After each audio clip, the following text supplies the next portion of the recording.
शरीर पर भगवा कपड़ा धारण किए लोकतंत्र की सबसे बड़ी पुजारी कहने वाली पार्टी की एक सांसद की भाषा सुनिए तो आपको समझ में आएगा कि इनकी सोच कहां जाती है। विश्वास भी रखती हूँ और हम बदनाम भी हैं इस मामले में, लेकिन मुझे लगता है कि ये स्पष्टता बहुत जरूरी है।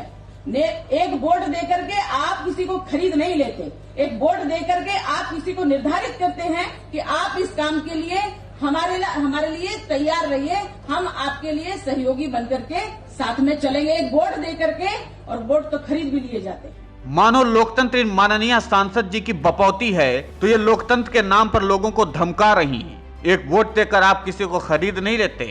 पहले इनकी पूरी बात सुनिए कि एक वोट के मायने क्या होते हैं। शायद साध्वी प्रज्ञा को नहीं पता कि 16 अगस्त 1999 में अटल बिहारी वाजपेयी की सरकार एक वोट से ही गिरी थी। इसीलिए कम से कम साध्वी प्रज्ञा को इतनी गरिमा तो बनाए रखनी चाहिए, क्योंकि एक वोट से ही सरकारें भी गिरती हैं। दरअसल भोपाल की सांसद प्रज्ञा ठाकुर भोपाल में व्यापारियों पर बिगड़ गईं। उन्होंने तो यह तक कह दिया कि आप वोट देकर नेताओं को खरीद नहीं लेते, विकास कार्य करना जनप्रतिनिधियों की जिम्मेदारी है, लेकिन आप लोग भी सचेत हो जाइए। उनकी बात सुनकर व्यापारी भी भौचक रह गए। और व्यापारी भौचक हो क्यों ना, क्योंकि आज तक ऐसे जनप्रतिनिधियों ने सिर्फ बयानबाजी के अलावा किया क्या है।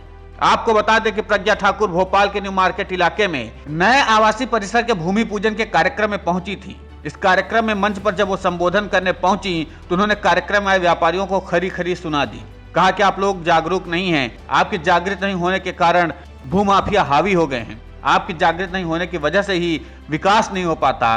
प्रज्ञा ने व्यापारियों को हिदायत दी है कि उन्हें जागरूक रहना चाहिए, क्योंकि विकास कार्यों में उनकी सहभागिता ज्यादा रहती है। प्रज्ञा ठाकुर ने ऐसा बयान पहली बार नहीं दिया है, इससे पहले भी वो इसी तरीके के विवादित बयानों को लेकर हमेशा चर्चा में रह चुकी हैं।